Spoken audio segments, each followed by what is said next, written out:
Aquestes taules representen dos miracles. A la del damunt, un personatge celestial amb el rostre malmès salva un vaixell que està a punt d'esclafar-se en unes roques, mentre un sant amb barba i hàbit blanc prega a la costa. A la de sota, el sant de l'hàbit blanc fa un exorcisme a una dona i n'expulsa un diablet negre. No sabem com era el retaule original, però hi ha una analogia entre les dues escenes.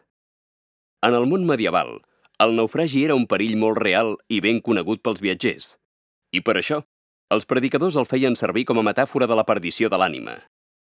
Els únics remeis contra aquest naufragi etern eren la fe, la pregària i la penitència. No hi ha documents sobre l'autoria d'aquestes taules, però l'estil s'aproxima al d'altres obres de l'entorn de Ferrer Bassa, pintor introductor de l'estil gòtic italianitzant a Catalunya. També hi ha interrogants sobre qui és el sant protagonista de les escenes. Les taules del MEP resulten cabdals perquè testimonien contactes amb la pintura de la Toscana, potser per mediació avionesa, en una Catalunya molt receptiva a les novetats pictòriques italianes de mitjan segle XIV.